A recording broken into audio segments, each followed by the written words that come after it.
Salutations, boy Travie McCoy. You guys ready to spend 24 hours with me? I hope so. Hope you brought your PJs.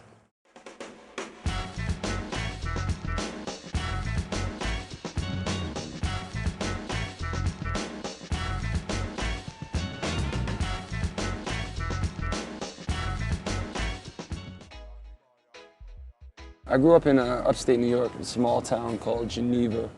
Small college town. As small as it was definitely, pretty diverse. Yeah, it was right on a lake, so I spent a lot of time fishing with my pops.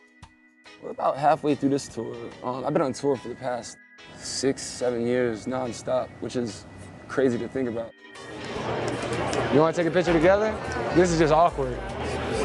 The awkwardness is going on right now. I have no concept of time on tour. Like, there's no concept of time whatsoever, except set time and catering. Right. I just need you down here with everybody else. Okay. Right. Presenting all this new stuff to crowds who haven't heard any of it. Seeing how they react to all this new material is really dope. High fives? Yeah. At an early age, I was introduced to so many different types of music, like Harold Melvin, that whole Philly soul sound, Curtis Mayfield impressions. There's a lot of soul, and then even rock. My dad was heavy into Hendrix and Guns N' Roses. My mom, she was just as into Sade as she was into Poison and Motley Crue and whatnot, so. That's how we do it, son.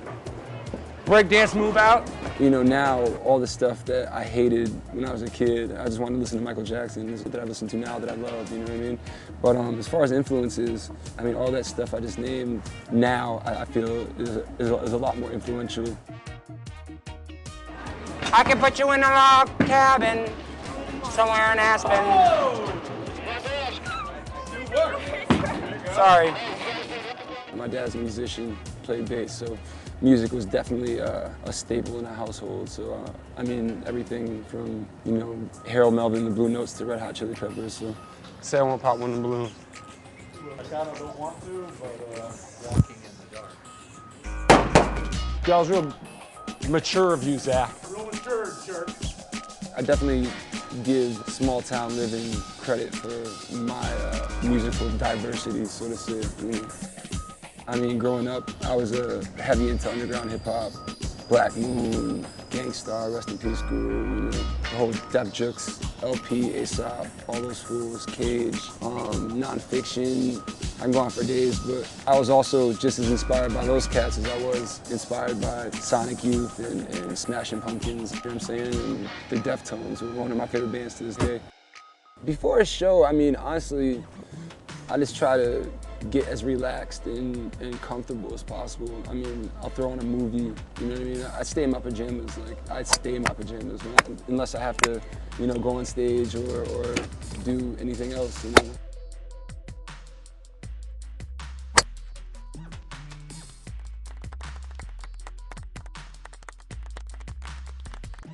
Lost it. Must have hit it over the lake. As far as mentally preparing for a show, like I said, I just try to ease back and get comfortable, whether it's watching a movie, whether it's listening to music, or just hanging out with my boys, on the bus. Just something that's familiar, you know what I'm saying? Going to wash me arse. No, I ain't.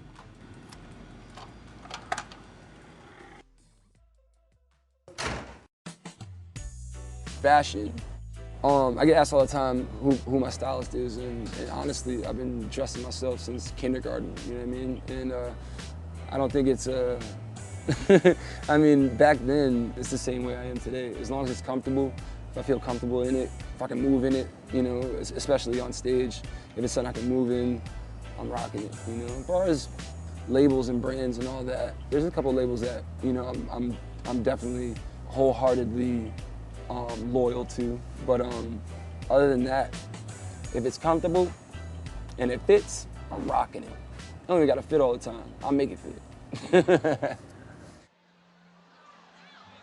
Honestly, I think on stage, I'm just, like I said, I lose myself, and I watch tapes and be like, who the hell is that dude? But I think it's just having the music be a part of you, because after all, the songs that I'm playing are an extension of me, you know what I mean? And I think when you're performing these songs in front of people, the more you do it with conviction, and the more the more you put yourself into these songs and express that, like the more they accept the songs, and the more they appreciate the songs, the more they want to know whether the story behind the song is, or what inspired the song. And I think they go hand in hand, you know what I mean? Live shows and recorded material.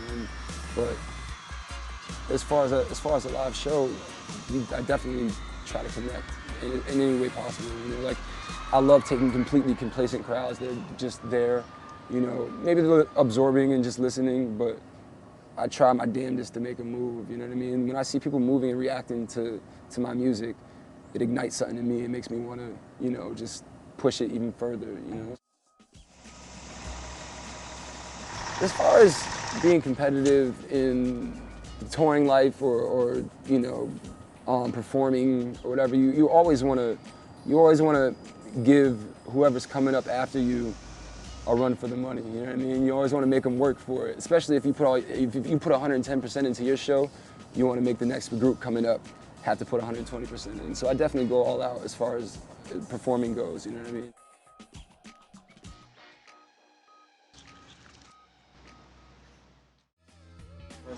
That's one thing I take very seriously is my hygiene, you know what I mean?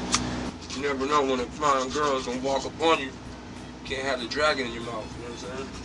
Jump out and bite her. Generics? Okay, I'll just say, yeah, I'll start. Salutations, you know what it is. Your boy Travie McCoy from Gym Class Heroes with the Wake Up Call. What up? It's your boy Travie McCoy on 107.9 The End. And DJ Billy Lane is working the wax. Sounds so nasty. On my downtime, I spend a lot of it watching movies, reading, painting, drawing, for the most part, expressing myself, whether it's writing. I have to be doing something, because the minute I get bored or I feel, complacent, or I don't know, I just lose my mind.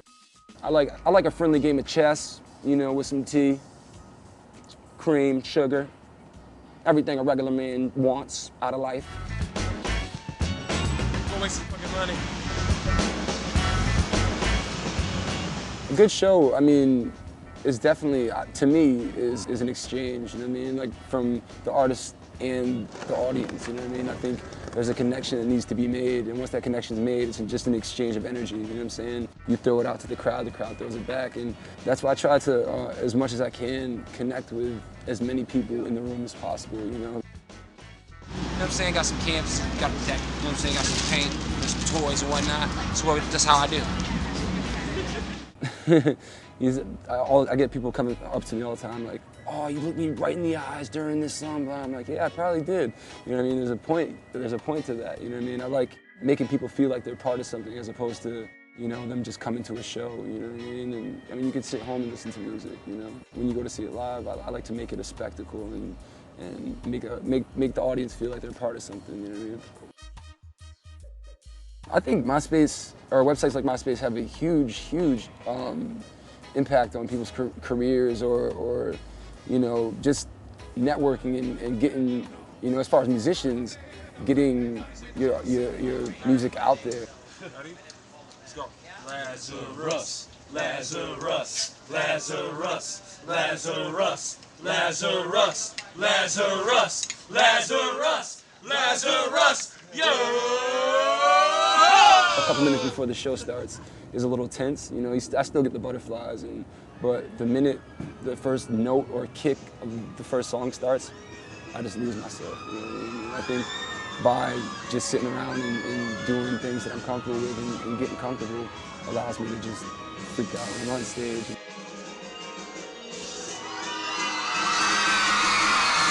What up, Sacramento?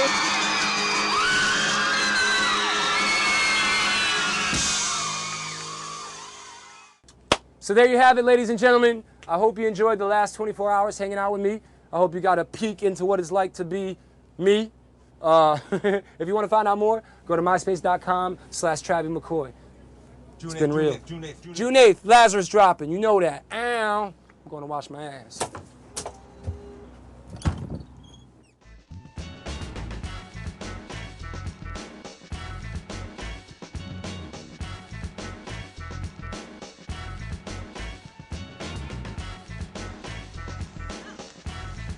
Oh, keep coming, keep coming. It's video, it's video.